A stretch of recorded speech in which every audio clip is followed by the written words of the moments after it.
네, 다시 하겠습니다. 네, 지난주까지 저희들 이제 사주에 사과, 지난주에 사과를 시작했는데요. 사과를 이어서 오늘 또 한 주 나머지 부분을 공부하도록 하겠습니다. 지난주에 했던 내용이 뭐냐면 지도를 보면 구약 성경이 입체적으로 보인다라는 말씀을 드렸어요.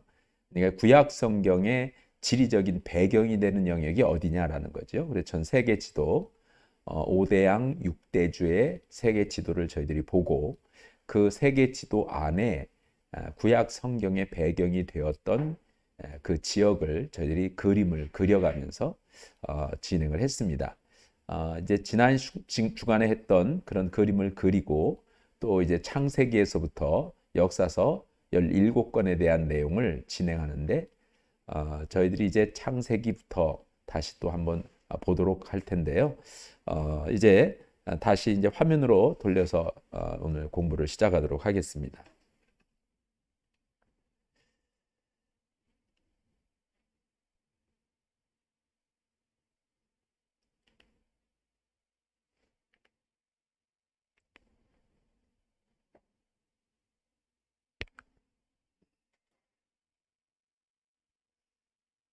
이제 지난주 지도로 보면 구약이 더 입체적으로 보인다라는 말씀 나누었어요. 자, 지금 이제 지난 시간에 했던 전 세계 지도입니다. 5대양 6대주에 대한 내용 말씀을 드렸죠. 자, 5대양이 어디라고 그랬죠? 태평양, 대서양, 그 다음에 인도양, 그리고 북극해, 남극해. 이게 5대양입니다. 6대주는 5대양이라는 건 바다를 말하는 거고 6대주라고 하는 것은 뭐라고 그랬죠? 이제 육지를 말하는 겁니다. 큰 대륙을 말하는 건데 북아메리카, 남아메리카, 유럽, 아시아, 아프리카, 오세아니아에서 6개입니다. 전체적으로 다 검은 테두리니까 잘 구분이 안 가지만 이미 지난 시간에 저희들이 이제 배웠으니까요. 자, 이래서 전 세계 지도 안에 구약 성경의 배경이 되는 지리적인 배경이 어디냐라는 거죠. 구약 성경의 내용이 다 그대로 담아 있는 지리적인 어떤 위치가 어디냐. 요 지금 네모친 사진과 같이 생긴 네모친 그 부분입니다. 그 네모친 그 부분을 우리가 좀 더 크로즈업을 해가지고 확대를 했더니 이 모양이더라 그런 얘기죠. 이 모양이었습니다. 자, 그래서 이것은 이제 그림으로 저희들이 이제 그려봤습니다. 그림으로 저희들 그려봤고요. 이 지금 과거에 구약 성경에 나타난 이 지금 지리적인 위치, 이 배경 자체가 현대 지도, 현대 그 세계하고 어떻게 차이가 있느냐? 그뭐 육지 대서양이라든지 바다나 육지는 다 변함이 없는 거고 그 땅을 누가 차지하고 있느냐라고 하는 거에 따라서 이제 변동이 있을 뿐이죠. 근데 나라가 지금 오늘날 현재 나라가 이런 모습이다라고 하는 것을 말씀드렸어요. 그래서 모양은 똑같은데 이렇게 이제 모양을 이렇게 똑같은데 그리고 이스라엘이라고 하는 나라는 여전히 여기 지금 있습니다. 근데 이제 여기 위에가 레바논이고 시리아고 그 옆에가 이라크, 그 메소포타미아 문명, 티그리스 유프라데스 강이 있는 요 부분이 이제 이라크가 되겠습니다. 요 두 강이 포함되어 있는 그런 나라가 이라크. 그 밑에 사우디아라비아 바로 옆에가 요르단이고요. 그리고 그 사우디아라비아는 사막으로 쭉 이어진 그런 나라가 되겠습니다. 자, 이것을 저희들이 이제 공부하면서 그림을 그려봤고, 요 지금 초록색으로 되어 있는 요 부분은 강을 중심으로 해서 4대 문명이 시작이 됐다라 말씀을 드렸어요. 그래서 요 말씀드렸던 위에 티그리스 강, 그다음에 아래 유프라데스 강, 요 두 강을 중심으로 해서 생긴 문명이 메소포타미아 문명이에요. 메소포타미아 문명. 그리고 애굽에 있는 이 나일강을 중심으로 해서 생긴 문명이 애굽 이집트 문명, 이집트 문명이 되겠습니다.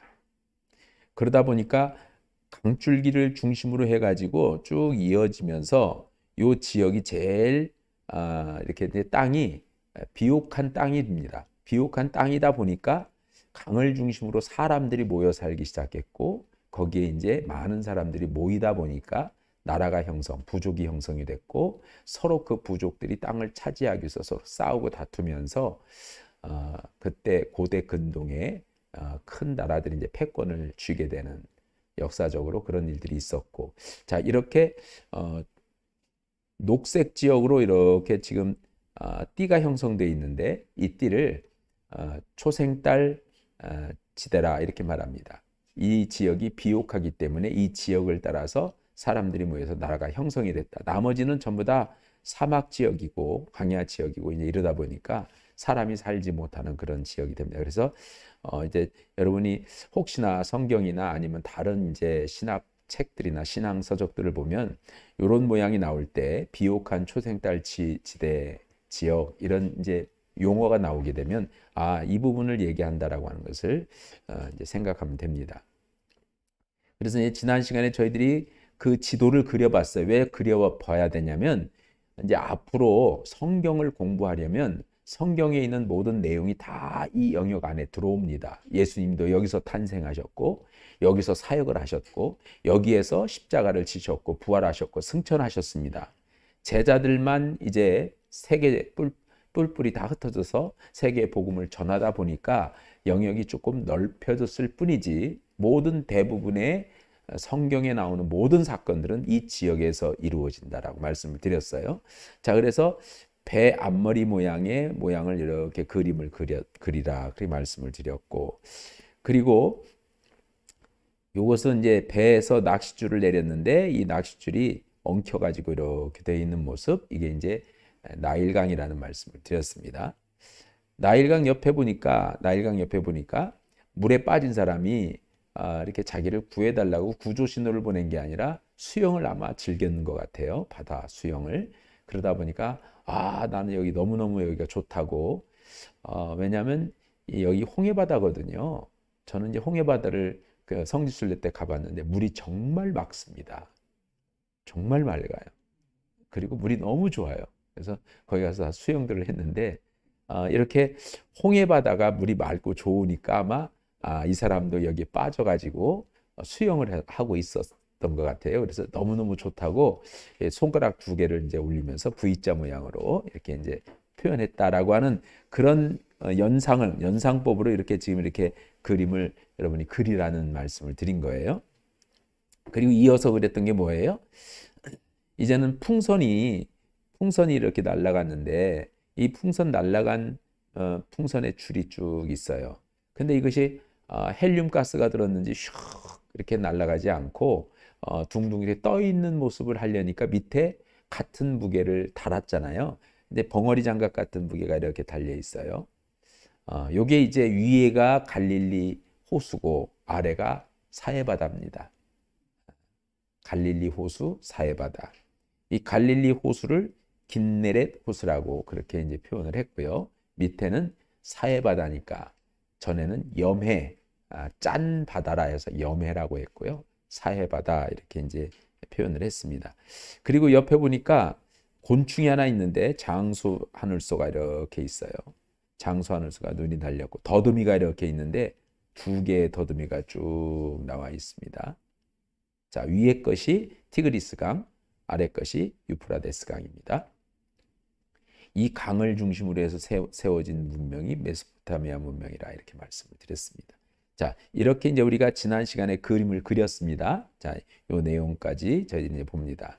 자, 그러면서 이제 이 창세기부터 역사서니까 에스더까지의 모든 역사적인 배경이 되는 그런 이제 지도가 바로 이 지도예요. 이 지도는 집에서도 그냥 쉽게 이제 그려볼 수 있도록 이렇게 한번 그려보세요. 그러면 성경을 읽으면서 정말 흥미롭고 성경이 입체적으로 보입니다. 그리고 이제 지도에다가 이렇게 체크해 가면서 이게 표시해 가면서 성경을 읽다 보면요. 성경이 굉장히 흥미롭고 재밌습니다.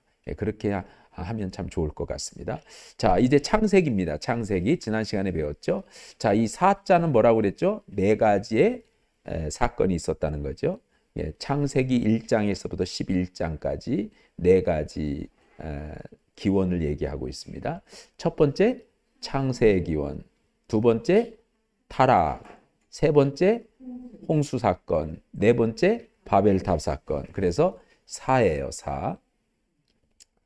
이 바벨탑 사건까지 해서 성경 창세기 1장에서 11장까지 전하고자 하는 메시지가 뭐냐면 하나님이 세상을 선하게 창조했는데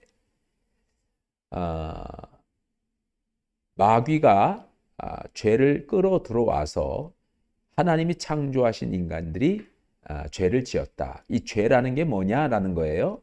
우리가 알고 있는 죄는 이렇게 범죄입니다. 범죄.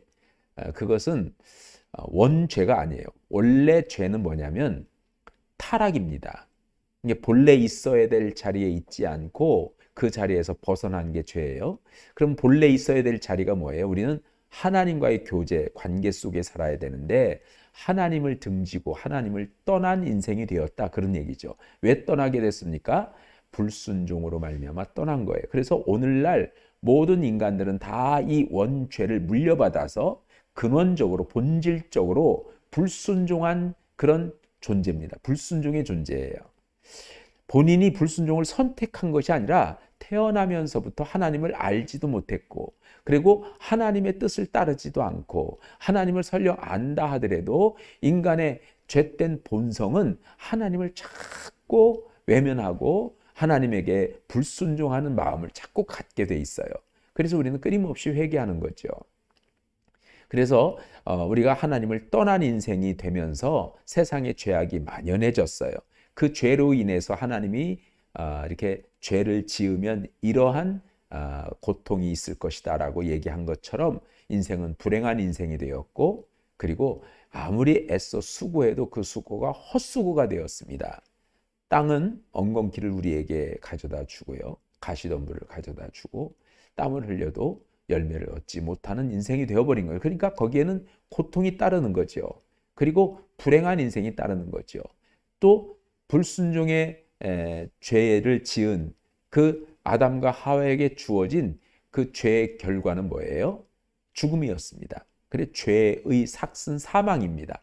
그러니까 인간은 죽음을 향해서 달려가는 거예요. 아무리 우리가 애써 몸부림을 쳐도 결국 마지막 종국은 죽음인 겁니다. 그래서 절망인 거예요.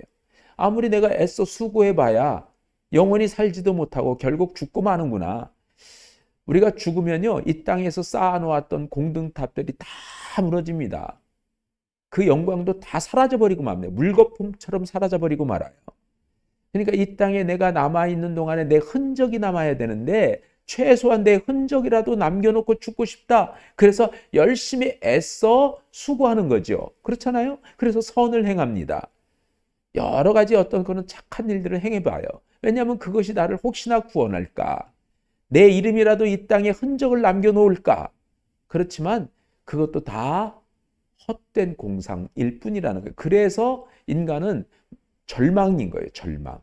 죽음 자체가 절망입니다. 자, 그런 인생을 하나님께서 다시 구원하시기 위해서 하나님이 한 사람을 택해요. 그 한 사람이 바로 아브라함입니다.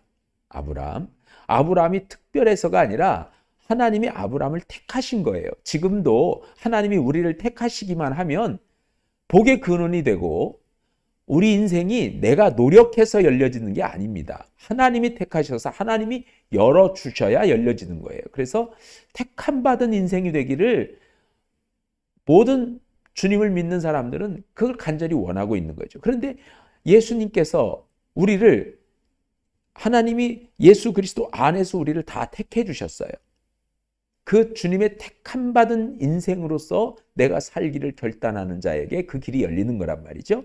근데 이제 과거에 인류를 구원하시기 위해서 하나님이 아브라함을 택했습니다. 택했는데 아브라함만 택하셨을까? 아브라함 외에도 택하셨을 텐데 아브라함이 순종했단 말이에요. 아브라함이. 그래서 아브라함이 된 것은 아브라함이기 때문이 아니라 하나님의 말씀에 순종했기 때문에 아브라함이 된 거예요. 아브라함이 된 것은 아브라함이기 때문이 아니고 하나님을 믿었기 때문이다 그 얘기예요. 오늘날도 마찬가지예요. 어떤 사람이 특별해서 하나님이 택한 게 아니에요. 유능해서 택한 게 아니에요. 잘생겨서 잘나서 택한 게 아니라 하나님께서 우리를 택한 것은 우리의 믿음 때문에 우리의 믿음 때문에. 아브라함이 그 믿음으로 말미암아 주님의 말씀에 순종하였기에 아브라함이 택함 받았다. 그래서 아브라함이 택함 받았는데 아브라함의 고향이 어디예요? 갈대아 우루. 갈대아 우루. 이 갈대아 우루에서 택함 받았어요. 그리고 하나님께서 이제 가라고 하신 곳으로 쭉 이어가는데 하란이라고 하는 아주 번화한 도시에 정착을 하게 됩니다. 오랜 그런 여정 끝에 잠시 쉬어야 되겠다 하고 이제 거기에 정착을 했어요. 거기 주저앉았습니다. 거기서 오랫동안 살았어요. 한 60년 가까이 살았나? 그렇게 살았어요. 살다가 거기서 하나님의 다시 부르심을 받습니다. 그래서 내가 내게 지시할 땅으로 가라 하고 아브라함을 이렇게 불러서 가나안 땅으로 아브라함이 오게 됐죠. 이 가나안 땅에 정착하면서 가나안 땅에 와가지고는 한 곳에만 정착하지 않고 그곳에 정착했다가 또 다시 아래로 내려오고 또 아래로 내려왔어요. 남쪽으로 점점 내려와서 나중에는 여기 지금 요 아래 에돔 옆에 이쪽이 이제 아래가 부엘세바거든요. 부엘세바까지 내려와서 거기에 정착을 합니다. 부엘세바까지 내려와서 정착하면서 거기에서 이제 아들을 낳죠. 이삭도 낳고 야곱도 낳고 그리고 에서 야곱도 낳고 요셉도 낳고 이렇게 이제 낳죠. 자식들을 많이 낳아요. 그러면서 아브라함, 이삭, 야곱, 요셉이 이스라엘의 족장들이 되는 겁니다. 족장. 그렇게 족장이 되다가 야곱 때에 이제 요셉이 애굽으로 노예로 끌려가서 거기서 애굽 총리가 돼가지고 이제 그 지역에 가나안 지역 전 지역에 가뭄이 들었어요. 가뭄이 들었는데 하나님께서 요셉에게 꿈을 꾸게 해가지고 그 요셉으로 말미암아 그 가뭄을 이길 수 있는 지혜를 주는 거죠. 그래서 총리가 된 겁니다.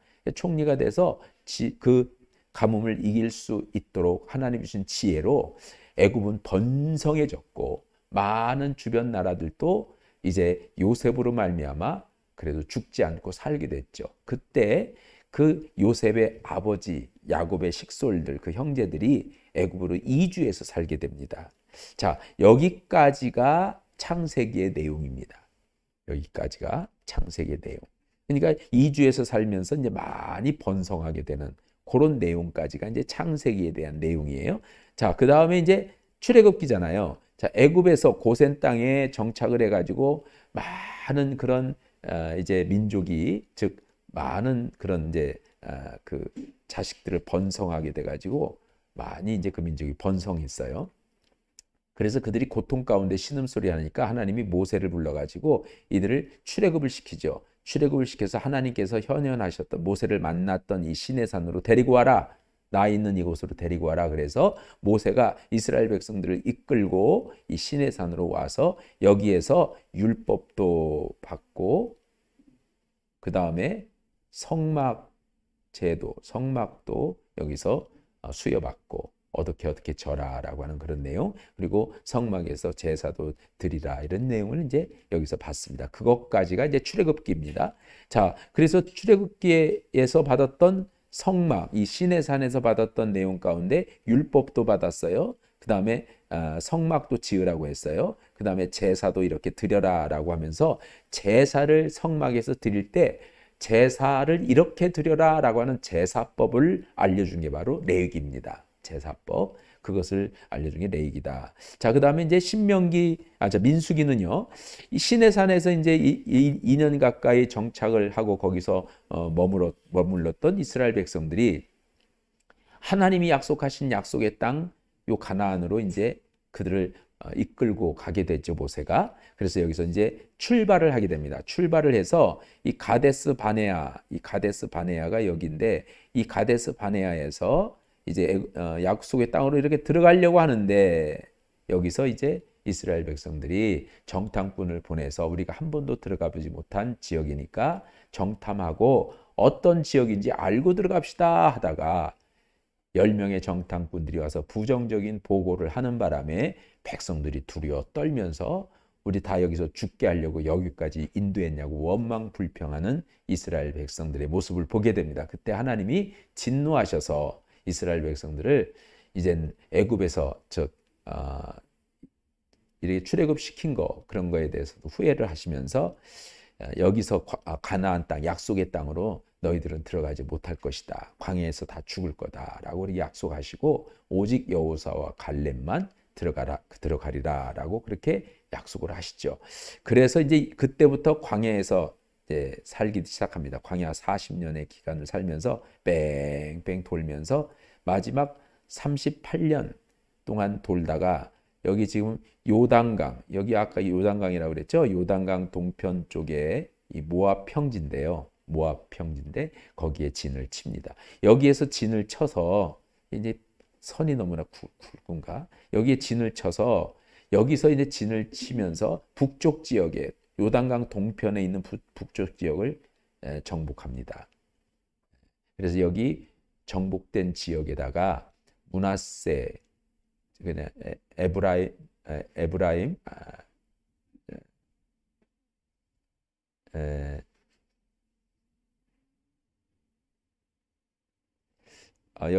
여기 이제 여기를 정복하죠. 그래서 이제 여기다가 누구 어느 지파에다가 주냐면 루벤, 갓, 므낫세 반지파 여기다 이제 주죠. 좀 이따가 이제 그걸 확인할 겁니다. 자, 그리고 이제 가나안 땅으로 들어가게 되는 그래서 여기 민수기는 광야 생활을 기록하고 있는 그런 내용이 되겠습니다. 자, 그다음에 이제 신명기는 뭐라고 그랬죠? 이제 이 모압 평지에 진을 치고 있을 때 모세가 죽기 직전에 마지막 세 편의 설교, 율법을 알지 못했던 이스라엘 백성들에게 다시 율법을 재설명해 준 내용이 신명기입니다. 그래서 신명기는 율법서예요. 율법서. 율법이 무엇인지를 알고 싶으면 신명기를 읽으시면 됩니다. 그러면 더 자세하게 설명한 율법을 체계적으로 우리가 알 수 있죠. 왜냐하면 모세가 세 편을 설교하면서 율법을 쭉 이어서 설명한 거예요. 한 번에 다 설명하기 너무나 길고 힘드니까 나누어서 설명했는데 체계적으로 잘 설명해 놓은 겁니다. 그러니까 신명기를 읽으면 율법을 읽을 수 있다. 그리고 여기서 모세는 죽습니다. 죽고 이제 여호수아가 이제 그 뒤를 이어서 영도자가 되죠. 자, 영도자가 된 여호수아가 이스라엘 백성들을 이끌고 여리고를 이렇게 건너요. 요단강. 자, 이제 여리고를 건너 요단강을 건너죠. 자, 이 요단강을 건널 때 요단강이 갈라지는 그런 기적 사건을 경험합니다. 자, 요단강을 건너는데 이스라엘 백성들이 이 요단강을 하나님의 기적으로 건넌 이유, 마치 홍해 바다가 갈라진 바닷길을 통해서 건넌 것처럼 그렇게 이제 건넌 이후에 제일 먼저 여리고성을 함락을 시키죠. 그 다음에 아이성을 함락을 시키면서 중부권을 정복합니다. 그리고 북쪽을 정벌하고 남쪽을 정벌하는 거죠. 중부권을 먼저 정벌한 이유는 뭐예요? 중간 허리를 딱 끊어버린 거예요. 그래서 서로 남북이 협조하지 못하도록 서로 연합하지 못하도록 그렇게 한 거예요. 그리고 아주 전략적이고 전술적이었죠. 하나님이 주신 지혜입니다. 그래서 중부권을 허리를 딱 끊어서 여리고성 아이성을 점령한 후에 북쪽을 징벌해요. 그리고 남쪽으로 내려와서 남쪽을 징벌하면서 가나안 정복 전쟁이 이렇게 끝나게 됩니다. 이게 여호수아서입니다. 여호수아서. 자, 이제 여호수아서를 지나고 정복을 한 다음에 모든 땅을 이스라엘 백성들에게 이제 다 이렇게 분할해서 나눠줬잖아요. 자, 지파에게 12지파에게 전부 다 분할해서 나눠줬는데 이 약속의 땅에 들어가서 이제 분할받은 이스라엘 백성들이 그 땅을 너희들이 그 땅에 사는 거민들을 다 쫓아내고 거기를 다 차지하라 그런 거예요. 그런데 이 지파들이 그 땅에 들어가서 그 땅 거민들을 쫓아내지 않았어요. 쫓아내지 않은 이유가 뭐냐면 자기들의 유익 때문에 그들과 함께 잘 협조해서 지내면 유익할 것 같아서요. 그들을 잘 부리면 종처럼 그렇게 잘 부리면 자기들은 편할 것 같아서 그들을 쫓아내지 않았습니다. 두 번째, 그들이 겁이 났습니다.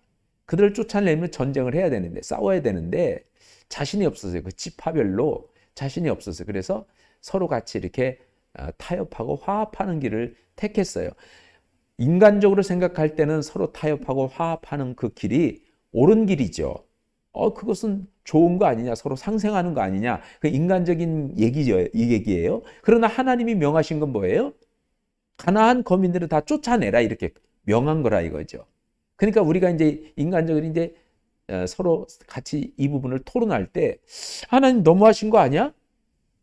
아니 남의 땅을 뺏고 차지하면서 그 땅에 사는 사람들을 다 쫓아내라고 하는 것은 그건 하나님의 그런 본래 모습 아니잖아. 사랑의 하나님 아니잖아. 이런 식으로 자꾸 이제 얘기를 하는데 이 지금 여호수아가 이끌고 하나님이 가나안 땅을 들어가서 그 땅을 정복하는 이 정복 전쟁은요. 일종의 우리에게 뭘 주냐면 영적 전쟁을 의미하는 거예요. 영적 전쟁. 영적 전쟁에서 악한 영, 마귀 사탄은 쫓아내야지 그 마귀 사탄과 타협하면 안 되잖아요. 그러니까 이제 그 땅에 들어가서 그들과 이렇게 전쟁을 한다는 건 뭘 말하는 거예요? 그 사람들을 죽이라는 게 아니라 그 사람들이 섬기는 우상을 섬기지 말라. 그 사람들이 따르고 그 사람들이 지금까지 가지고 살아가는 그 나름대로 삶의 지혜라고 하는 그 모든 것들이 다 우상에서부터 온 것들이다라는 거예요. 하나님께서 너희들은 하나님의 말씀대로 하나님의 지혜로 살라. 그러니 그들과 타협하지 말고 그들의 우상을 따르지도 말고 그들의 지혜로 따르지 말고 그들이 살아온 어떤 그 삶의 어떤 그런 방법들을 답습하지 말아라. 오직 내가 너희에게 명한 율례와 법도를 지켜 행하라. 그리하면 너희가 어디를 가든지 형통할 것이다. 이게 이제 여호수아에게 주셨던 하나님의 말씀이었단 말이에요. 그러니까 이 이스라엘 백성들도 바로 하나님께서 그렇게 말씀하신 거라 이거예요. 사람을 막 죽여라 이런 의미의 개념이 아니라 그들을 따르지 말라. 그들을 따르지 말라. 그 우상을 섬기지 말라.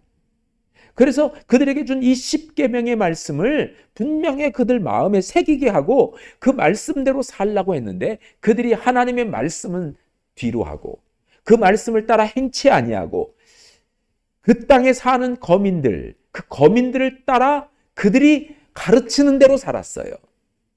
왜? 농사를 지으려고 하다 보니까 그들은 노하우가 있잖아요.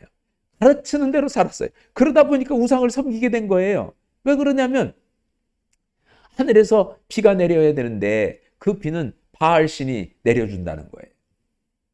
그 바알신이 비를 내리기 위해서는 어떻게 해야 되느냐? 그들이 이렇게 바알을 섬겨야 된다. 그러면서 이스라엘 백성들이 섬기기 시작한 거예요.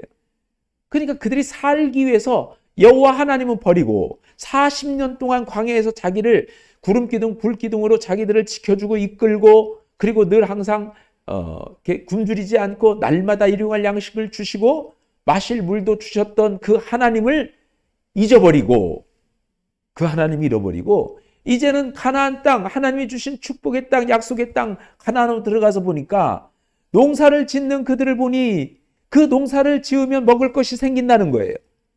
먹을 것을 하나님이 주시는 건데 먹을 것이 땅에서 나오네? 그 땅에서 어떻게 나오지? 아, 농사를 지어 씨를 뿌리네. 씨를 뿌리는데 비가 와야 이것이 싹이 나지? 비는 어떻게 내리지? 하늘에서 바알신이 비를 내려줘야 된다. 이렇게 나온 거예요. 그러니까 바알신을 섬기기 시작하고 여호와 하나님은 이제는 잃어버리기 시작한 거예요. 그래서 결국 그 땅 거민들이 그들의 옆구리에 가시가 돼서 그들을 찌르고 그들이 고통 가운데 혼란 가운데 신음하게 됐어요. 그게 바로 그런 내용을 다룬 것이 사사기입니다. 사사기. 자, 오늘부터 이제 사사기를 공부하는 거죠. 이 사사기는요, 여러분 성경을 보시면 계속 반복적으로 이 사사기의 내용이 나옵니다. 사사기의 내용이 여기 지금 용수철 모양이 있잖아요. 용수철 모양. 용수철 모양에 계속 이것이 사건이 계속 반복되는 사건이 7번의 사건이 반복된다는 7번의 사건. 사사기에 보면 이스라엘 백성들이 여호와의 목전에서 악을 행했다. 악을 행했다는 게 우상을 섬겼다는 거죠. 즉 가나안 거민들을 쫓아서 그들을 따라 행했다는 거예요. 하나님을 따라 행하지 않고 말씀 따라 행하지 않고 그들을 따라 행했다는 거예요. 우상을 섬겼다는 거예요. 그래서 이방 민족들에게 이렇게 침략을 당하고 박해를 당하고 이스라엘 백성들이 농사를 지었지만 그 농사 지은 것들을 다 약탈당해요. 그러니까 헛수고죠. 그러니까 우리 인생들이 그런 거예요. 우리 인생들이 지금도 모든 사람들이 다 성경이 이걸 얘기해 주는데 내가 열심히 세상 방법으로 살았더니 재물이 모아졌네. 이제는 하나님 없이도 사는구나. 그런데 이것이 다 내 것이 오롯이 되는 게 아니라 다 빼앗겨 버리고 만. 뭘로 빼앗겨요? 건강으로 다 빼앗겨 버리고 만. 아이들의 어떤 문제로 말미암아 다 없어지고 말아요. 이렇게 저렇게 다 없어져요. 근데 그때서야 내가 하나님을 잃어버렸구나. 내 고통과 아픔과 고난과 신음 가운데서 하나님을 찾기 시작하는 거예요. 하나님 너무나 힘듭니다. 잃어버렸다. 그때서야 하나님을 찾고 하나님께 부르짖으니까 왜 내 말대로 행치 않았어? 그렇게 얘기를 하면서 다시 그 모든 환난에서 벗어나게 하고 질병도 낫게 하시고 고통 가운데 있고 환난 가운데 있던 그 모든 것들을 능히 하나님이 다 극복하게 하시면서 오히려 고난이 축복이 되기도 하시고 그 인생의 위기가 기회가 되게 하셔서 다시 예전의 모습을 다시 회복하게 돼요. 그때부터는 하나님께서 형통케 하시는 하나님의 은혜의 손길들을 경험하면서 하나님 감사합니다. 그런 거예요. 근데 인간이 참 어리석은 게 인생이잖아요. 이제는 평탄해지고 평안해지다 보니까 다시 그 주신 하나님의 축복으로 말미암아 하나님을 잃어버리는 거예요. 그게 너무나 사람이 편안해지면요. 이제는 그 편안한 하나님의 그 은혜와 축복이 나로 하여금 평탄한 삶을 살게 했는데 그 하나님의 축복으로 말미암아 주신 하나님을 잃어버리는 거예요. 그래서 다시 예전의 모습으로 돌아가서 다시 또 신음소리를 하고 그러면 하나님이 사사를 세워서 또 이스라엘 민족들을 구원해내고 이방인들의 어떤 그런 압제 아래에 있던 이스라엘 백성들을 다시 구원해내고 그리고 다시 태평성대를 이루게 됐다가 사사가 죽고 나니 또 여호와의 목전에 또 악을 행하고 이것이 반복적으로 7번이나 일어나요. 그때마다 하나님이 세우신 사사들이 있었어요. 그 사사들의 무용담 같은 이야기가 사사기의 기록입니다. 이 사사기는요, 여기 지금 이 왕은 이때는 없었던 거예요. 왕이 원래 여러분 교재에는 이 왕관이 없어요. 없는데 이제 여기만 이렇게 그림이 그려져 있어서 이걸 지우고 싶어도 요거 하나의 그림이 전체로 들어가 있는 거라 지워지질 않더라고요. 원래 이때는 왕이 없었던 시대였다. 각계표를 치시면 됩니다. 왕이 없었던 시대였고 이때는 사사들, 이 사사라고 하는 말은 판관이라는 뜻입니다. 판관. 이게 판관들은 재판하는 사람이에요.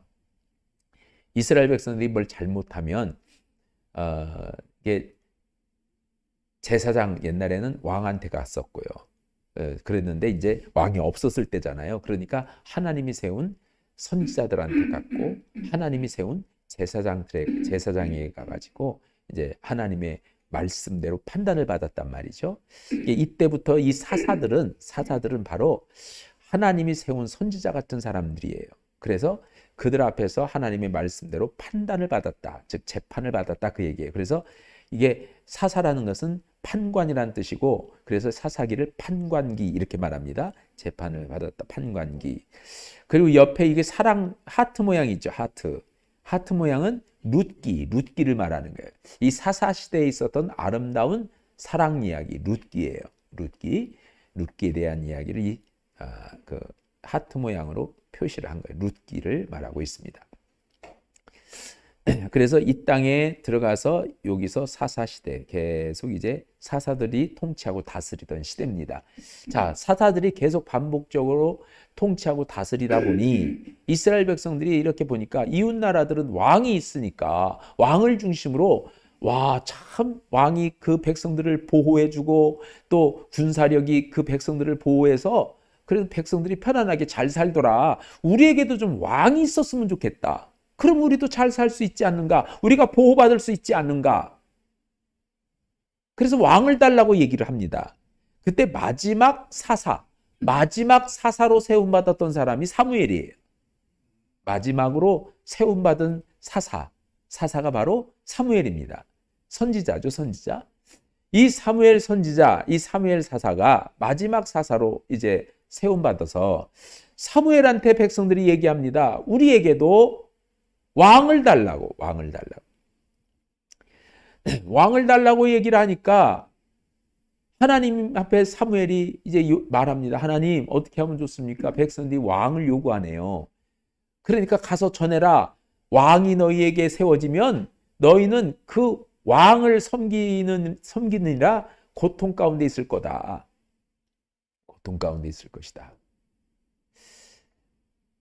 왕이 그 많은 식솔들을 거느리게 되고, 왕이 또 너희들을 지킨다고 군사를 훈련시켜서 군사력을 많이 키우다 보면 거기에 들어가는 돈이 많을 텐데, 그러면 그 돈은 다 너희들이 세금으로 부담해야 된다.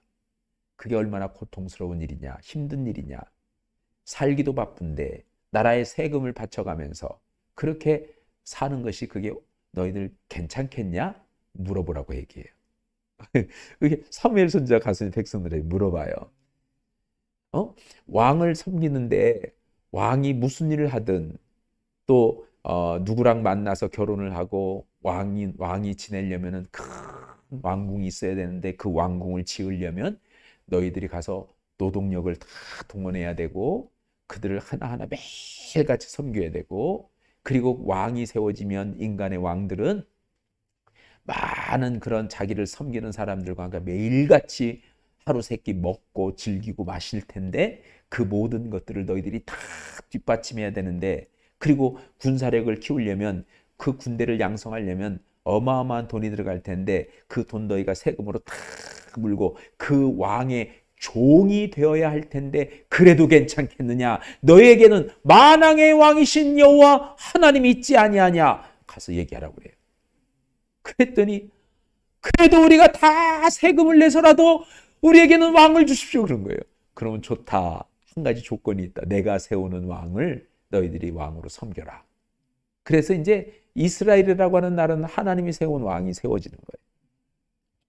그래서 처음에 하나님이 세운 왕이 누구예요? 사울 왕이죠. 사울 왕.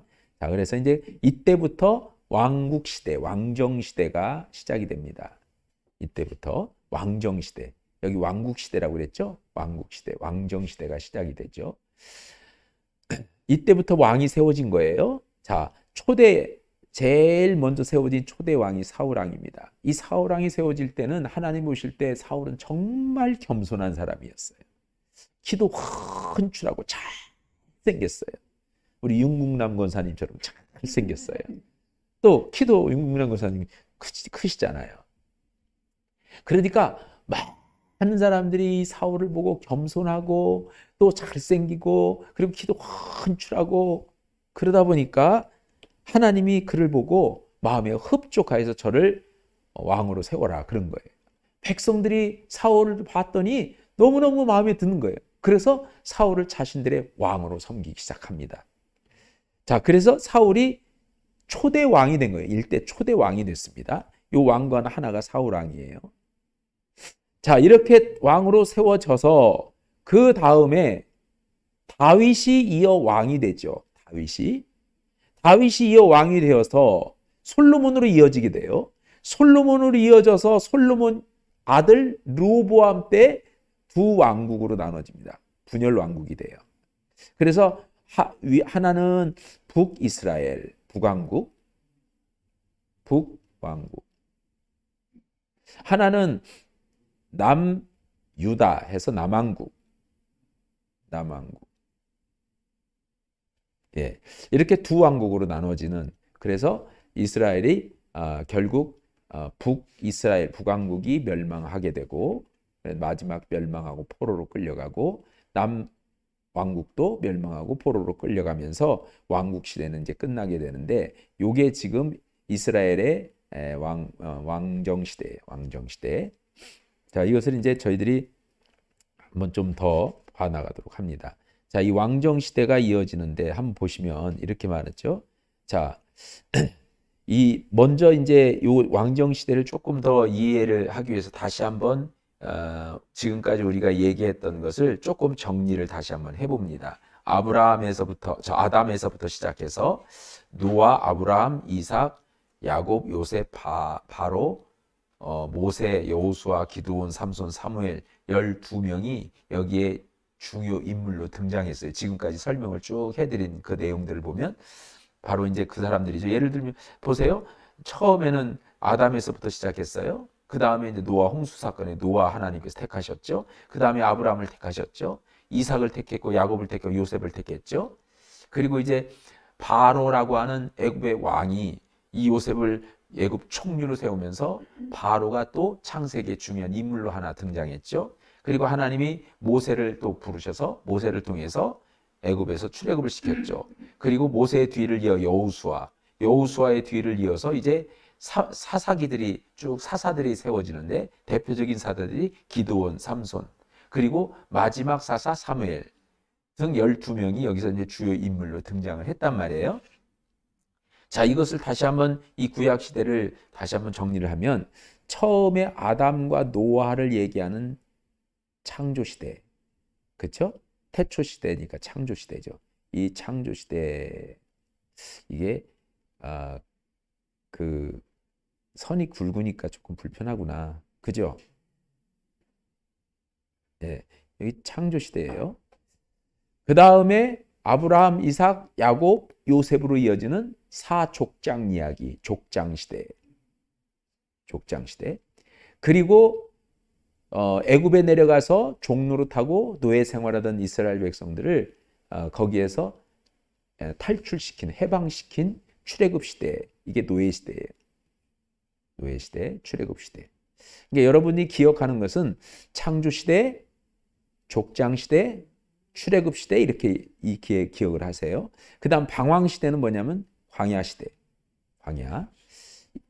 민수기 신명기죠. 광야에서 40년 동안 이스라엘 백성들이 살았던 광야 시대가 방황 시대예요. 그다음에 이제 정복 시대, 가나안 정복 시대, 여호수아서. 여호수아서니까 여호수아가 이제 이 백성들이 이끌어 들어간 그런 정복 시대죠. 그다음에 이어서 사사 시대. 사사들이 통치하고 다스리면서 그 이방 민족들의 억압 가운데 고통과 신음에 시달리던 백성들을 사사들이 그들을 구원해내고 사사들이 통치하고 다스리던 사사 시대예요. 이때 사사 시대에 이제 사사기와 룻기가 이제 포함이 되는 거고요. 이때 활동했던 사사들 대표적인 사사들이 바로 기드온, 삼손, 사무엘 같은 사람들이다. 그리고 이제 이어서 왕국 시대가 시작이 된다. 왕정 시대가 시작이 되는 거죠. 이 왕정 시대는 사무엘 상에서부터 역대하까지입니다. 사무엘 상에서부터 역대하. 그러니까 사무엘 상하, 열왕기 상하, 역대 상하 이렇게 6권의 성경이 되겠습니다. 왕국 시대가. 그리고 이때 북이스라엘과 유다 북왕국과 남왕국의 왕들이 전부 합쳐서 41명의 왕입니다. 그러니까 이제 여기에는 사울 왕과 다윗 왕, 솔로몬 왕까지 포함이 되는 거죠. 사울 왕은 이제는 더 이상 이제 거기에 포함이 이제 안 돼요. 왜냐하면 왕에서 이제 하나님께서 이제 내려버렸잖아요. 쉽게 얘기해서 이제 더 이상 네가 이제 이스라엘 왕이 아니다. 그래서 내려버리셨어요. 그러다 보니까 북왕국이 19명의 왕이고요. 그리고 남왕국이 20명의 왕입니다. 이 20명의 왕 가운데 아달랴라고 하는 여왕이 하나 있었어요. 이것은 유다의 정통을 이어가지 못하는 왕이었습니다. 그 왕이 빼지면 19명이고 포함하면 20명이고요. 근데 토탈 합치면 39명이잖아요. 여기에 이제 다윗과 솔로몬이 포함되면 41명이 되는 겁니다. 그리고 이제 아달랴가 빠지면 사울을 넣고 41명이 되는데 사실은 여기 이제 사울 왕부터 우리가 왕으로 우리가 기억을 하니까 사울 왕도 왕으로 이제 넣는다 그러면 아달랴를 빼고 41명으로 기억을 하시면 더 좋을 것 같습니다. 그러니까 사울 왕까지 하면은 41명이에요. 그리고 한 명의 여왕이 있었다라는 거죠. 그게 이제 아달랴다.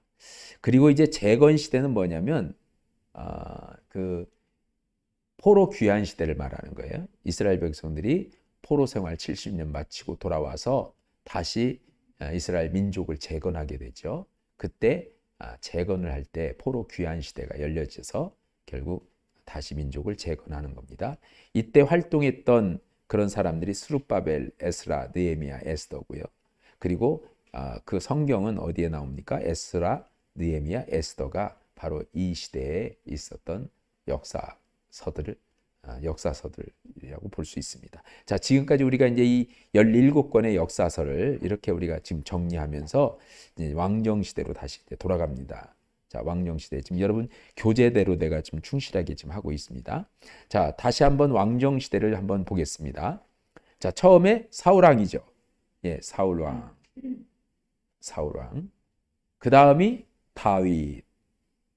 그래서 처음에 사울 왕이 겸손했을 때 하나님이 왕으로 세웠는데 그가 왕이 된 이후에 그 하나님을 떠납니다. 사람은 뭔가가 참 잘 되면, 그래서 많은 공직자들 보세요. 공직에 오를 때까지는 얼마나 겸손했어요.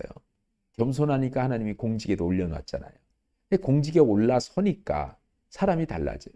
처음에 대통령 할 때는요, 공약도 많이 하고 정말 순수한 마음으로 백성을 위해서 내가 5년 동안 헌신하겠다 이 마음으로 했는데 막상 대통령이 되고 나서 그 권력을 쥐고 나니까 그 권력의 맛을 느끼잖아요. 그 권력을 누리다 보니까요, 이제 거기에서 편법도 생기고 뭔가 다른 것도 생기고 그러면서 이젠 본래 초심을 잃어버리게 되는 거죠. 그래서 결국 하나님이 사울을 버립니다. 사울을 내가 내게 준 그 영을 거두리라. 그래서 성령이 사울에게서 떠나게 되죠.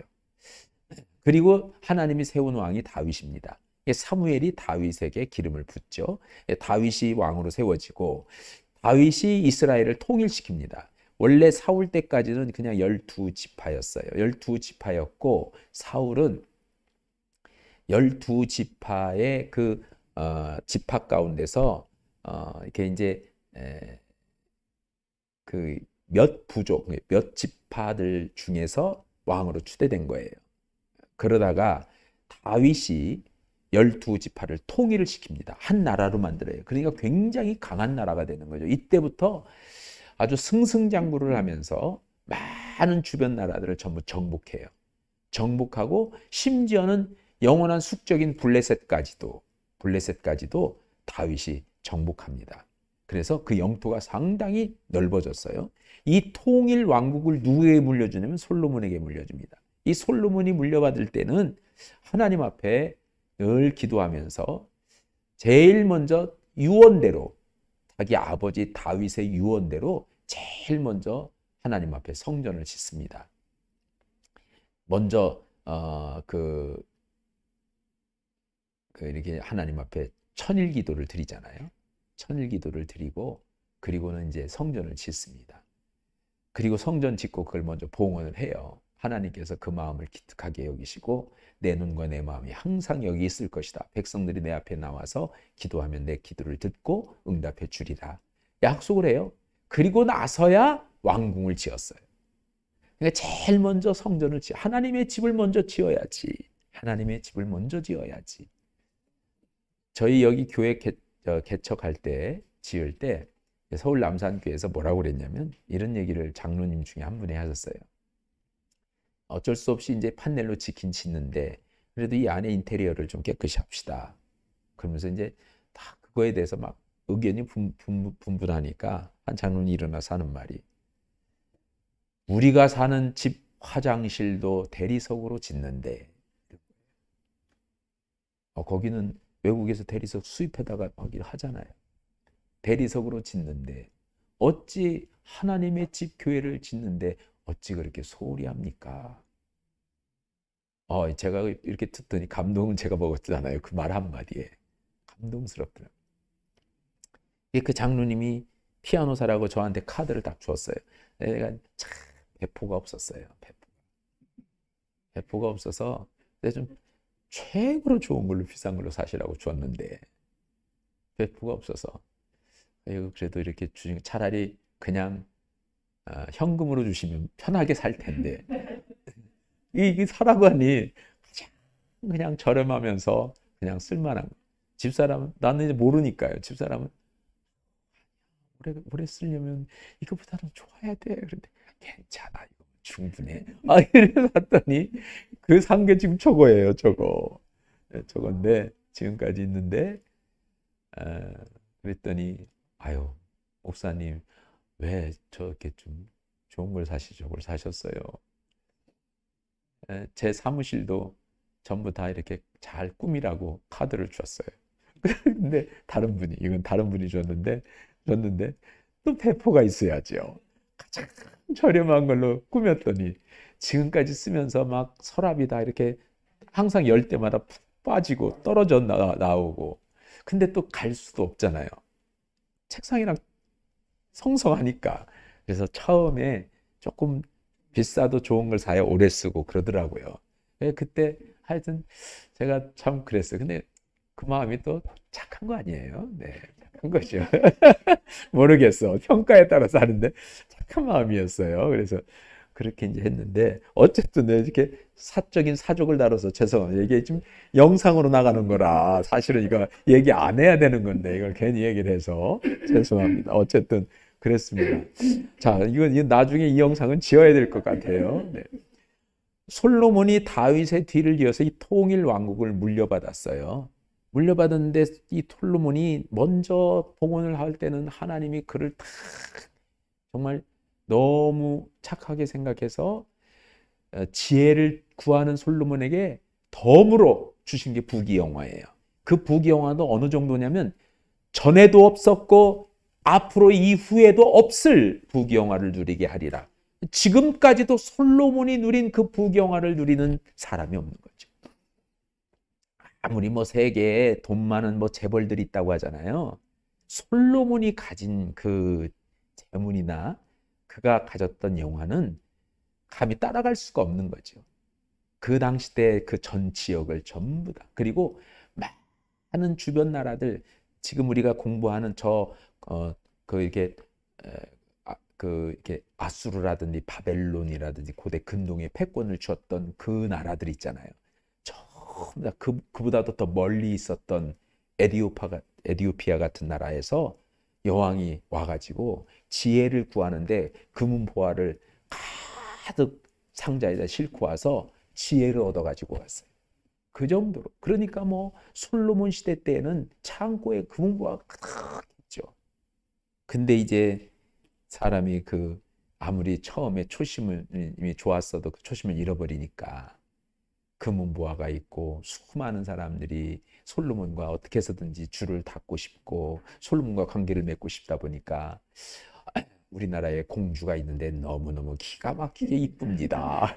그래서 정략 결혼을 시키고 그러다 보니 세상에 솔로몬의 이 아내들이 1000명이에요. 1000명. 1000명. 1000명인데 그 아내들이, 즉 공주들이 올 때 그냥 오냐고요. 많은 또 그 밑에 따르는 시종들이 따라올 거 아니에요. 또 자기들을 지켜주는 그런 어떤 이제 그 경호원들이 따라올 거잖아요. 그래 따라오고 그것만 따라오는 게 아니라 그들이 섬기는 신도 가지고 왔어요. 근데 아내가 가지고 왔는데 그걸 팍 잘라내고 안 된다. 그래서 을을 상하게 하면 안 되잖아요. 그러니까 받아준 거예요. 그래서 한 사람, 두 사람이 가지고 온 그 우상을 이렇게 놓으려니까 우상을 놓으려면 신전이 있어야 되잖아요. 그래서 신전을 짓기 시작한 거예요. 그래서 아마 멸망산이라고 하는 것이 어딘지는 지금 나타나 있지는 않지만 신전들, 이방 신전들만 모여서 세워진 산이 하나 있대요. 산에다가 신전을 조그맣게 탁 세운 거예요. 그러면 이제 자기가 섬기는 신에게 가서 이방에서 온 그 공주들, 즉 자기 왕비들은 그 시종들과 함께 거기서 섬기는 거예요. 그러다 보니까 또 이 솔로몬 왕도 거기에 또 협조를 해주고, 그러다 보니 이스라엘 땅에 우상이 만연해져서 우상 전시장이 되었다라고 성경이 말하는 거죠. 우상의 전시장이 되었다. 그래서 하나님께서 이 솔로몬을 너무 실망해서 솔로몬으로 인해서 내가 이 나라를 둘로 나누리라 그랬어요. 솔로몬으로 인하여 둘로 나누는데 다윗 왕을 보고 내가 네 대에서는 나누지 않고 네 뒤부터 나누리라.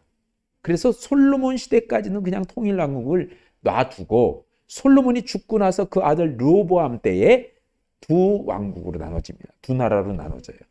그래서 남유다, 르호보암이 유다만 가지고 그 나라의 어떤 그런 정통을 맥을 이어가는 거고요. 나머지 10지파가 여로보암이라고 하는 일종의 신하 중에 하나였던 여로보암을 중심으로 해서 10지파가 다시 한 나라를 이루어요. 이게 북이스라엘입니다. 그래서 10지파, 대부분의 지파가 거기 있기 때문에 거기를 그냥 이스라엘이라는 이름으로 준 거예요. 그리고 남쪽의 르호보암은 유다가 중심이니까 그냥 남유다 이렇게 이제 표현한 거죠. 그래서 북이스라엘, 남유다 이렇게 표현한 거예요. 이게 북왕국이 북이스라엘이에요. 이스라엘은 여로보암이 이제 장자 지파잖아요. 그러니까 여로보암을 중심으로 하니까 북이스라엘을 여로보암 여로보암이라고 표현하는 거죠. 자, 이렇게 해서 북과 남으로 나눠지게 분단이 됩니다. 마치 우리나라가 남북으로 분단된 것처럼 그렇게 분단이 되었다. 자, 여기 보면요. 밑에 사울에 대한 이야기가 기록된 역사서가 사무엘상이에요. 다윗에 대한 이야기, 다윗의 역사를 기록한 게 사무엘하예요. 솔로몬의 역사를 기록한 것이 열왕기 상 1장에서 11장까지예요. 나머지 북이스라엘과 남유다의 열왕 역사를 기록한 것이 열왕기 12장, 상 12장부터 열왕기 하까지 내용이에요. 이스라엘이 멸망할 때까지예요.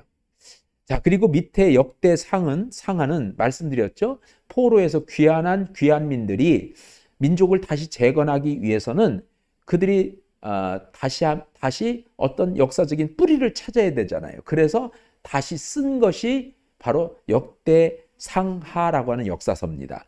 이 상하 역사서는 주로 사울이 아니라 다윗부터 그 정통성을 인정받아서 다윗 왕, 솔로몬 왕으로 이어지는 르호보암으로 해서 유다의 열왕들로만 기록되어 있는 것이 역대 상하예요. 다시요. 북이스라엘은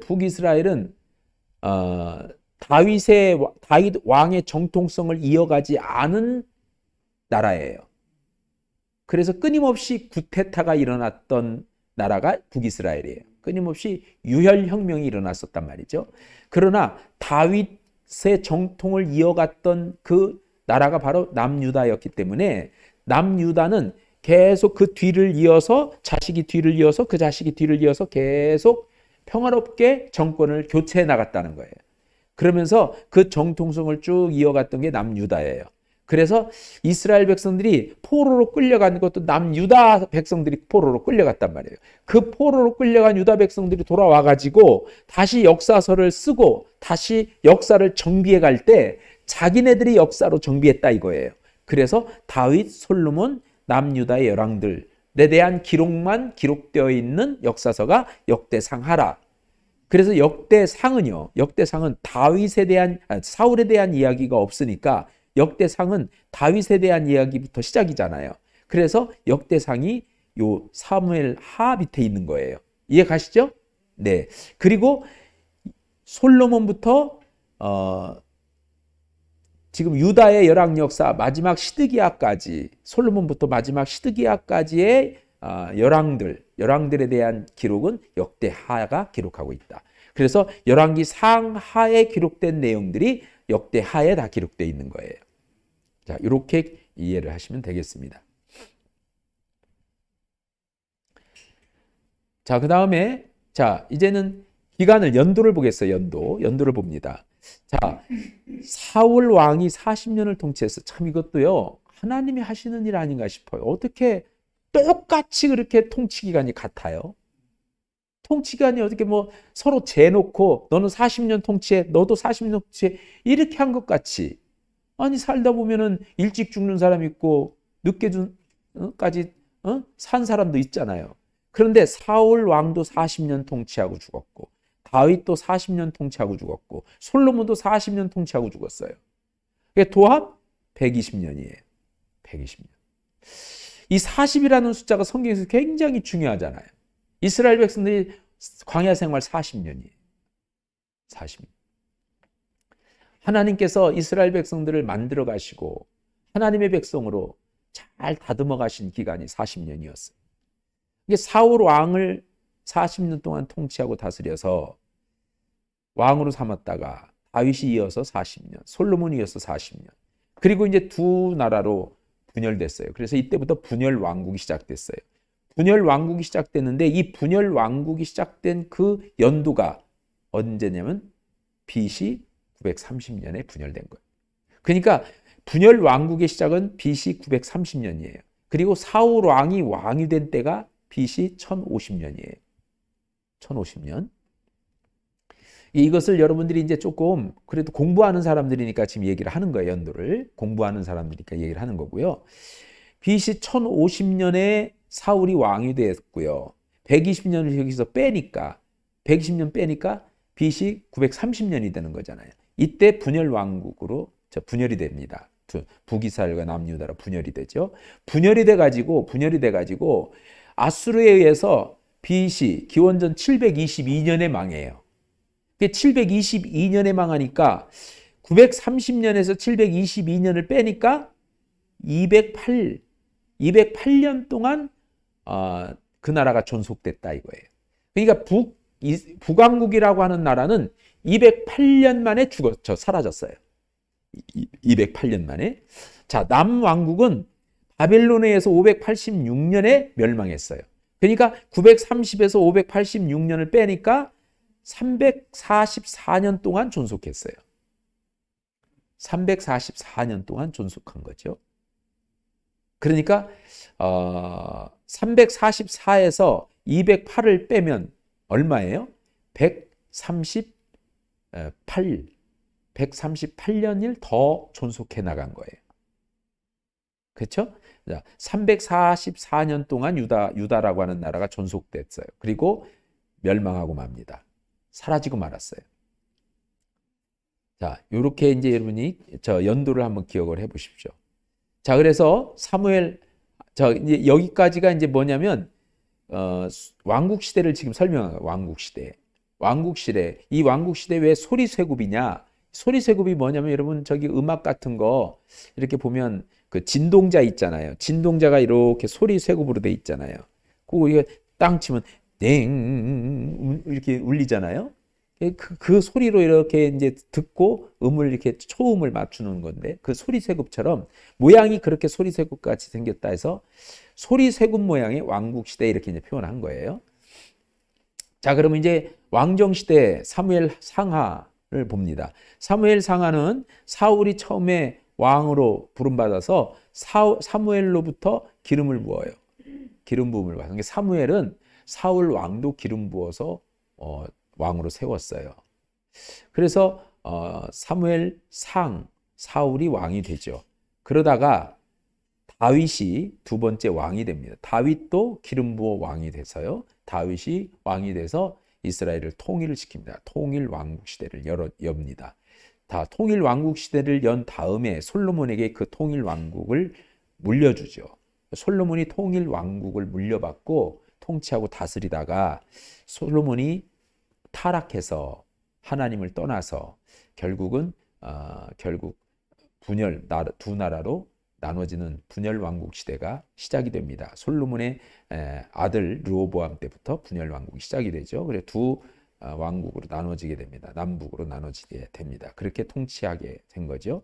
그러다가 이들이 결국 이스라엘은 기원전 BC 722년에 망했다고 그랬죠. 기원전 722년에 망하고 남유다는 기원전 586년에 망하고 최소한 이 정도는 기억을 하고 있어야 있어 보이는 거예요. 왜냐하면 계속 끊임없이 나와요. 끊임없이 나올 수밖에 없어요. 왜냐하면 이스라엘의 멸망과 함께 포로 시대가 시작했고 포로에서 귀환한단 말이에요. 그러니까 포로도 또 하나님이 에레미야를 통해서 예언한 것이 70년 동안 포로 생활하리라. 근데 정확하게 70년 만에 포로에서 또 귀환하게 하셔요. 이게 하나님이 하신 역사예요. 하나님이 다 말씀하신 그대로 하나님이 이루세요. 지금도 말씀하신 그대로 이루어 가시는 거예요. 그러니까 주님께서 말씀하신 대로 이룬다는 것을 아는 사람은요, 성경만 봐요. 오늘날 하나님이 어떻게 이루어 가실까? 그래서 요한계시록을 그렇게 많이 보는 게 사람들이요. 요한계시글을 보면서 마지막 때 어떤 징조들이 일어날까? 아, 이런 징조가 일어나네? 지금 일어나는 모습을 보니까 아, 지금이 종말의 때구나. 하나님이 말씀하신 대로 역사하니 하나님께서 친히 예수님을 통해서든 아니면은 사도들을 통해서든 서신서에 나타나는 예언자들은 선지자들을 통해서 나타난 하나님의 말씀, 그 말씀대로 지켜 행하는 자에게 하나님이 언약대로 이루어지는 것들 성경에서 말씀하니까 그대로 살아가는 사람들은 그 언약을 그대로 보는 거예요. 지금도. 그러니까 여러분 하나님 말씀대로 살아가야 되는 거죠. 자, 그렇게 해서 이 722년에 북이스라엘이 멸망하고 586년에 유다가 멸망하죠. 그렇게 멸망하고 나서는 이 백성들이 다 뿔뿔이 흩어지고 남은 사람들은 포로로 끌려가는 거예요. 그러니까 포로로 끌려고 남은 사람들은 다 흩어졌어요. 왜? 나라 자체가 없어졌으니까 이 북왕국에, 즉 북왕국에 있었던 북쪽에 있는 이스라엘 백성들은 다 뿔뿔이 흩어져. 이때 디아스포라 유대인들이 생긴 거예요. 디아스포라 유대인들은요, 북왕국 사람들 열집하잖아요. 열집하니까 거의 이스라엘 백성들이잖아요. 이스라엘 백성들이 다 뿔뿔이 흩어져 가지고 디아스포라 유대인들이 생긴 거예요. 그리고 처음에 포로로 끌려간 백성들이 있었고요. 아수르에 의해서.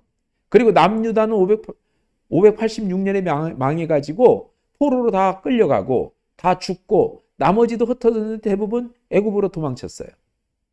애굽으로. 이때 애굽으로 도망친 사람 가운데 한 사람이 에레미야도 도망쳤다가 다시 오죠. 그러니까 이 애굽으로 대부분 갔고 나머지는 다 그때 뿔뿔이 흩어져 가지고 다 다른 지역으로 살면서 다 떠나서 디아스포라 유대인들이 이렇게 많아진 거다. 그래서 포로로 다 이렇게 끌려가는 거예요. 포로로 이렇게 포로의 모습으로 끌려갔다는 거죠. 이게 열왕기 상하입니다. 자, 그러면 역대상하를 보세요. 역대상하로 똑같아요. 상은 누구에 대한 이야기라고요? 예, 다윗부터예요. 그래서 다윗의 그림부터 똑같이 그림을 시작하는 거예요. 다윗이 왕의 기름 부음을 받아서 왕이 됩니다. 그래가지고 쫓기는 생활을 했지만 여기 역대상에서는요, 쫓기는 생활 그런 어떤 그 기록들, 왜 사울왕에 대한 기록이 없으니까 이제 다윗이 통일 왕국을 이루어가는 그런 이제 과정 속에 그런 내용들이 주로 기록이 돼 있죠. 그리고 나서 분열 왕국이 시작이 됐고 역대 상하는 솔로몬을 뒤를 이어서 이제 분열 왕국이 시작이 돼서 북이스라엘은 아수르로, 남유다는 바벨론, 포로들로 다 끌려가게 됐다. 이게 이제 역대하 기록이다 이거죠. 예, 유다의 역사들만 기록된, 유다의 어떤 그런 왕들만 기록이 됐다라는 그런 말씀을 드립니다. 그래서 역대하에는 이 아수르에 대한 이야기가 사실은 이제 없는 거나 마찬가지예요. 그렇지만 간략한 간단한 표현들로만 나타나 있다 그런 얘기죠. 자, 그리고 이제 그 다음에 지도로 보는 게 뭐냐면 에스라, 느헤미야, 에스더에 대한 얘기잖아요. 이제는 바벨론 포로 몇 년 동안 했죠? 70년 동안. 바벨론 포로 70년 동안 포로 생활하고 그리고 다시 이제 고국으로 돌아오게 되죠. 고국으로 돌아오는데 처음에 1차 포로 귀환, 1차 포로 귀환, 2차 포로 귀환, 3차 포로 귀환이 있었어요. 바벨론으로 돌아오는데 1차 먼저 돌아왔고 2차 돌아왔고 3차 돌아왔습니다. 자, 여러분이 이제 가지고 있는 교재를 한번 보세요. 거기 보시면 75페이지에 14번이잖아요. 14번. 에스라서와 느헤미야서는 70년 동안 바벨론 포로 생활을 끝내고 3차에 걸쳐서 고향으로 귀환하는 유대인들에 대한 기록을 하고 있다. 에스라, 느헤미야, 에스더 지도에서 바벨론으로 오가는 경로를 표시한 굵은 선들은 상징성을 기하기 위한 것이지 명확한 경로는 아니라는 거예요. 즉 여기서 직접 이렇게 화살표로 쭉 왔다는 그런 의미가 아니라는 거예요. 아마 왔으면 어떻게 왔겠어요? 아까 비옥한 토생딸 지역이니까 이렇게 왔겠죠. 이렇게 이제 왔을 거예요. 근데 이제 이건 상징적인 거예요. 그래서 이제 포로에서 이렇게 귀환했다. 에스라라고 하는 에스라서, 느헤미야서에 나오는 두 성경을 기록한 거였고, 이제 귀환은 1차 포로, 2차 포로, 3차 포로 귀환이 있었다. 거기 이제 보니까 거기 나왔죠? 자, 자, 그 다음 장 보시면 76페이지에 영상으로 보시는 분들도 76페이지를 펴보세요. 76페이지에 보니까 구약을 마감하는 이 재건 시대를 다음과 같이 요약할 수 있다 그랬어요. 기원전 536년에 1차 귀환을 합니다. 자, 그러면 유다가 멸망한 지가 586년이잖아요.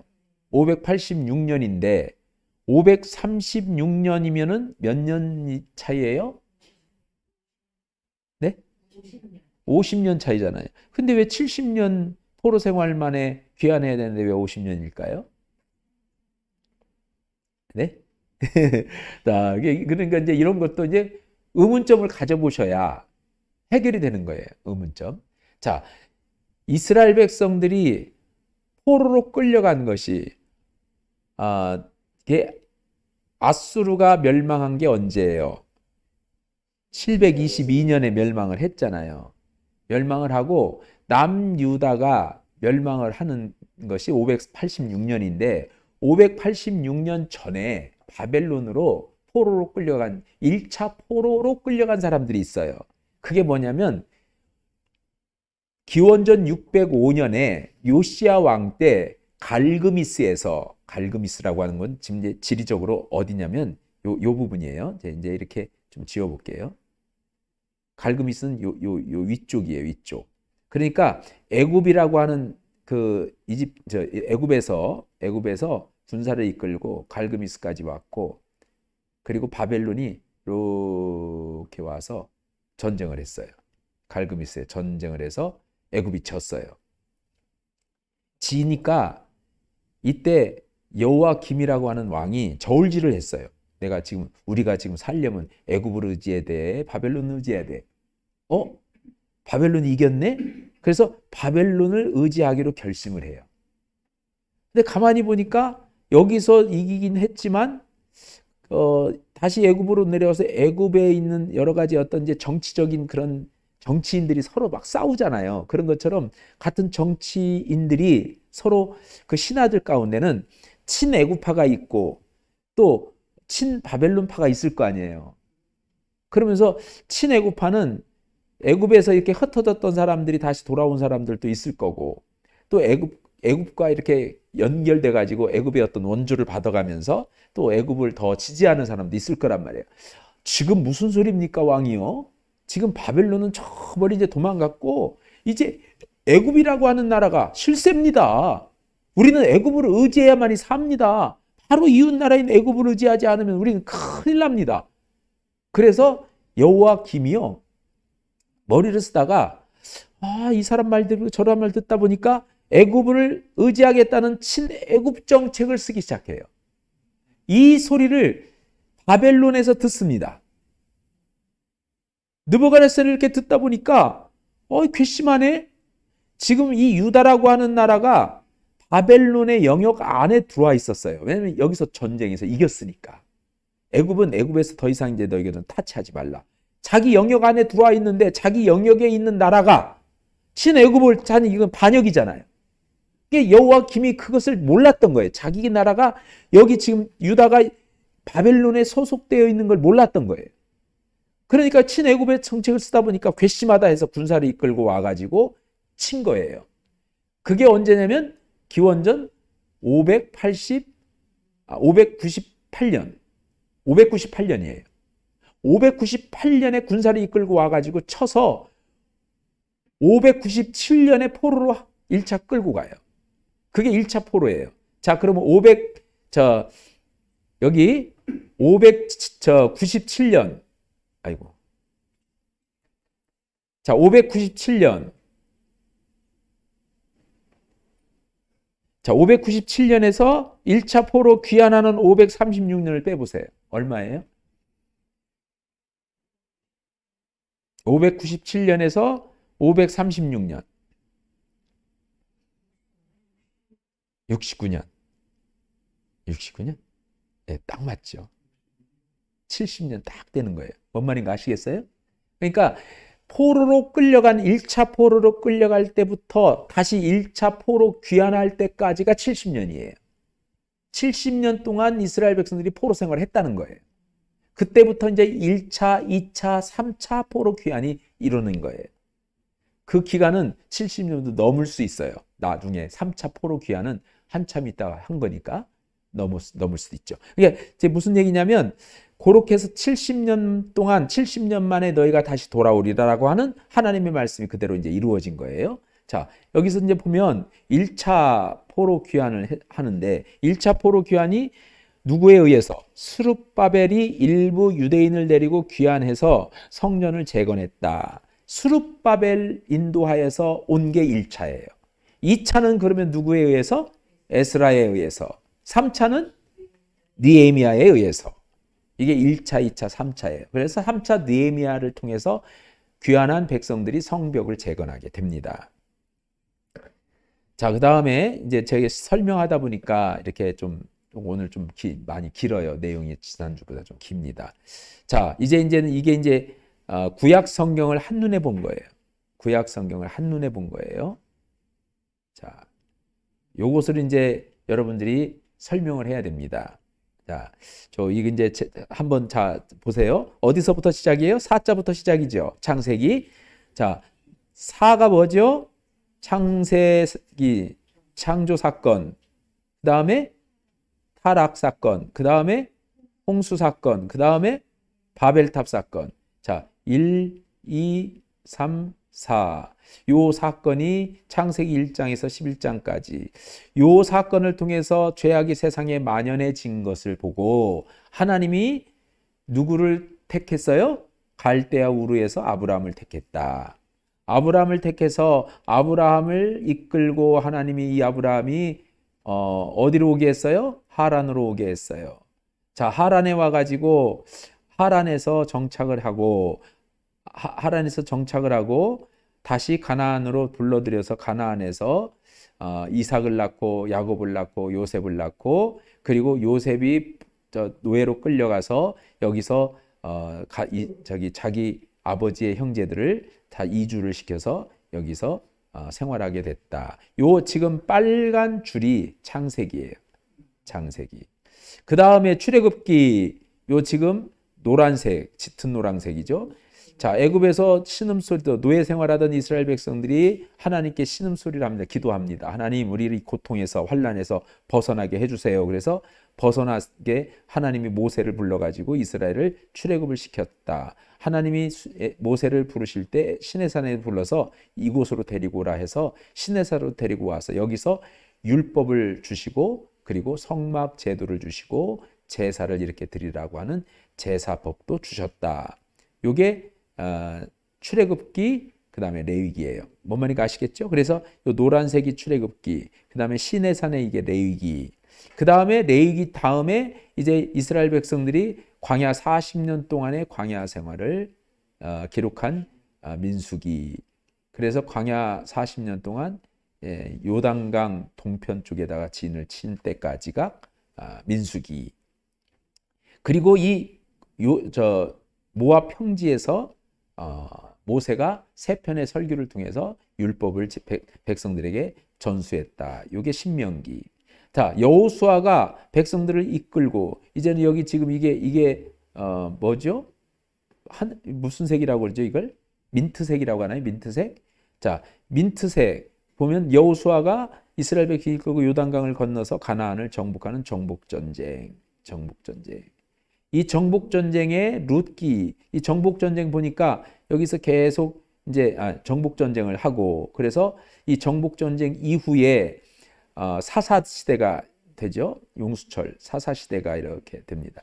이 사사시대에 룻기의 아름다운 이야기가 있었습니다. 자, 사사기를 지나서 여기 보면은 사무엘상 다윗이 이제 왕이 돼서 사울이 왕이 되고 그 다음에 사무엘하 다윗이 왕이 되고 그리고 열왕기상 솔로몬이 뒤를 이어서 솔로몬이 왕이 된 다음에 솔로몬 뒤를 이어서 분열 왕국이 이루어지고 그래서 북이스라엘은 아수르로 멸망해서 포로로 끌려가고 남유다는 바벨론에 멸망하고 포로로 끌려갔다. 포로에서 귀환한 에스라, 느헤미야. 그렇게 해서 구약 성경은 끝이 납니다. 자, 요것을 이제 여러분이 집에서 이렇게 설명을 계속 이렇게 한번 해봐요. 다음 시간에는 한번 개별적으로 설명하는 시간을 한번 갖겠습니다. 예, 한번 설명을 해 주셔야 돼요. 그래서 이 그림을 보시면서 빨간 것은 창세기, 예, 빨간 것은 창세기. 그 다음에 여기 지금 군청색은 창세기. 그 다음에 여기 노란 것은 출애굽기. 그리고 신의 산은 레위기. 그 다음에 여기 지금 녹색은 민수기. 그리고 신명기. 또 민트색은 여호수아. 그 다음에 사사기. 그 사사시대에 있었던 룻기. 그 다음에 사사기 다음에 초대 왕이 사울 왕, 사무엘상. 그 다음에 다윗이 사무엘하. 그리고 역대상이 사무엘하죠. 그 다음에 이제 열왕기상, 이 솔로몬이 1절부터 11절까지죠. 그 다음에 이후 두 분열 왕국이 이루어지면서 열왕기상하, 그 다음에 역대하. 이것이 아수르로 북이스라엘은 끌려가고 남유다는 바벨론으로 끌려가서 망했고, 포로에서 에스라, 느헤미야서는 저 포로에서 귀환하는 내용. 이게 이제 17권의 역사서를 기록하고 있는 구약 성경의 내용이 되겠습니다. 네, 이것만 이제 여러분들이 설명하면 구약은 다 아는 거예요. 이것만 설명하면 구약 성경은 전부 다 아는 거예요. 구약의 역사는 전부 다 꿰고 있는 거라 그 얘기죠. 자, 오늘은 여기까지 하겠습니다. 그래서 다음 시간에 이걸 설명하는 것부터 시작을 하고요. 그 다음에 이제 나머지 부분을 다음 시간에 하고 그 다음 과로 잠깐 넘어가도록 하겠습니다. 아예 나머지 것까지 다 할까요? 어떻게 할까요? 네? 나머지 것까지 하면은 조금만 한 10분만 더 하면 나머지 거 하는데 네? 어떻게 할까요? 너무 오래 걸리시죠? 예. 그러니까 예, 천천히 다음 주에 하는 걸로 이렇게 하도록. 예, 이과가 제일 길어요. 이과가 제일 기니까. 자, 오늘은 여기까지 하겠습니다. 다음 시간에 이어서 남은 부분을 하고 그 다음에 5과로 넘어가도록 하겠습니다. 그리고 지금까지 설명해 드린 것처럼 영상으로 공부하시는 분들도 이 그림을 보고 설명할 수 있어야 됩니다. 그래야만이 구약 성경의 역사를 꿰게 되고 구약 성경의 17권의 역사서를 다 충분히 이해하고 알 수 있습니다. 그것만 알면 구약 성경을 통해서 하나님께서 말씀하고자 하시는 그런 구약의 이야기들이 무엇인지를 알 수 있습니다. 나머지 성경들, 즉 체험서라든지 예언서들은 보조 성경들이라고 하는 걸 다시 한번 말씀을 드리고 지금 공부한 이 내용들이 주된 내용이 됩니다. 그래서 이 역사서를 여러분들이 꼭 읽어 나가도록 하시기를 바랍니다. 조금 더 구체적인 내용들은 다음에 이어서 이제 진행을 하게 됩니다. 오늘 여기까지 하겠습니다. 수고하셨습니다. 네.